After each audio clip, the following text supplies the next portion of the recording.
Pemirsa, terima kasih Anda masih bersama dengan kami dalam Berita Papua. Dan bagi Anda yang baru saja bergabung bersama kami, akan kami sajikan kembali 3 berita utama kami di hari ini.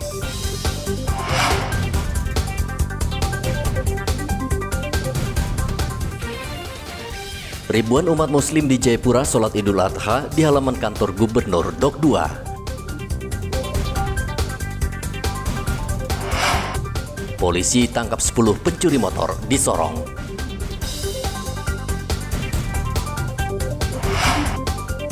Bahaya judi online, Gubernur Papua Selatan imbau warga rajin menabung. Karena kalau tidak masa depan kita akan hancur. Kalau masa depan generasi kita hancur.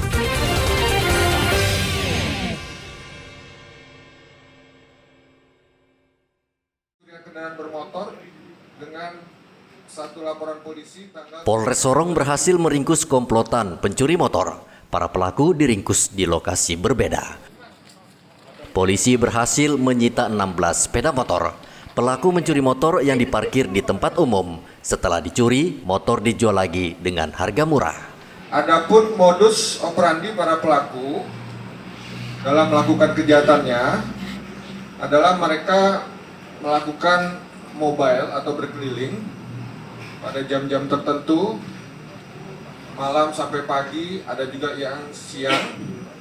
Kemudian ketika mendapatkan sasaran sepeda motor yang akan dicuri, para pelaku membuka paksa kunci stang atau setir kendaraan dengan ditendang, dan ada juga yang merusak kunci kontak dengan cara dibongkar dan ditarik dengan menggunakan sangkur.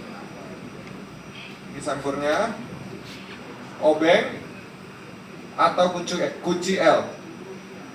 Kunci L yang telah dimodifikasi untuk merusak lubang dari tempat kunci kendaraan dan kemudian menyambung kabel untuk menyalakan sepeda motor tersebut.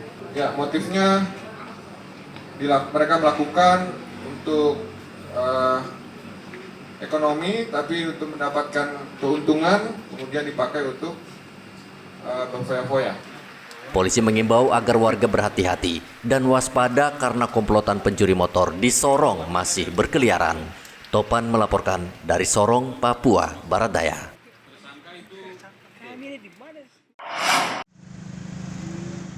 Maraknya judi online yang saat ini merebak luas di tanah air telah berdampak banyak dari sisi kehidupan warga. Bahkan akibat judi online berdampak pada keluarga yang hancur dan berujung pada kriminal. Penjabat Gubernur Papua Selatan Apollo Savanpo mengimbau warga rajin menabung, bukan main judi online karena bisa dipidana. Baik judi online, apalagi tadi? Pinjaman online, termasuk miras, alkohol itu kan dia tidak punya kaki, dia nggak punya tangan, dia tidak pernah jalan cari kita. Kita ini yang jalan cari dia. Nah, oleh karena itu pendidikan di dalam keluarga sangat penting. Termasuk juga peran tokoh-tokoh agama untuk membentengi umatnya dengan keimanan. Ya, hal-hal itu kan tidak perlu kita cari. Jadi kita salahkan minuman, padahal minumannya nggak salah. Kita yang jalan cari minuman, bukan minuman yang jalan cari kita. Oleh karena itu mari Bapak menghimbau seluruh masyarakat, kita edukasi anak-anak kita dengan baik, kita didik generasi kita dengan baik supaya menjauhi hal-hal yang dilarang oleh agama, supaya kita tidak terjerumus. Karena kalau tidak masa depan kita akan hancur. Kalau masa depan generasi kita hancur, berarti masa depan bangsa kita hancur.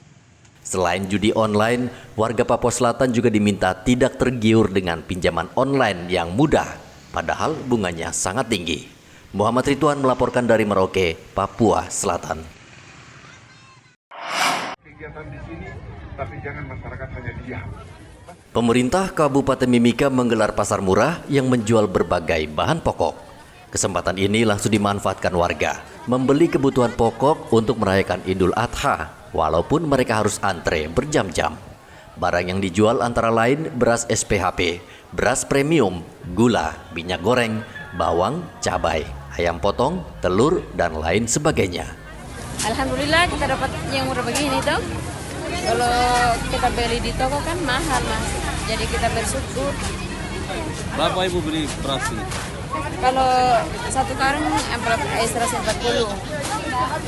Karena satu paket 208.000. Minyak 3 liter, gula 2 kilo, kira satu karung. Pasar murah ini dibuka pelaksana tugas Bupati Mimika Johannes Retop.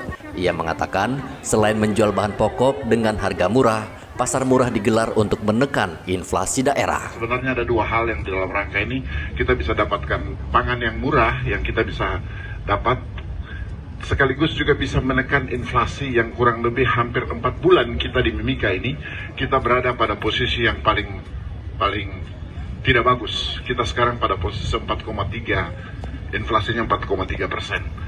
Dan ini kita terus berusaha bagaimana apabila harga barang naik, pemerintah harus interferensi supaya tetap menekan harga. Tetapi saya mau sampaikan kepada Bapak Ibu sekalian, masyarakat sini, ini kita tujukan kepada masyarakat yang betul-betul membeli dan untuk menggunakannya di rumah. Jangan sampai pasar murah ini kita pakai untuk kemudian kita pergi jual lagi dengan harga yang lebih daripada pasar ini. Ia berpesan kepada warga agar barang yang sudah dibeli jangan dijual lagi, namun digunakan untuk kebutuhan hari raya dan sehari-hari. Kegiatan pasar murah ini melibatkan Dinas Ketahanan Pangan, Dinas Peternakan, Dinas Pertanian, Disperindak Kabupaten Mimika, serta Bulog Timika dan sejumlah distributor. Igobat Momolin melaporkan dari Mimika, Papua Tengah.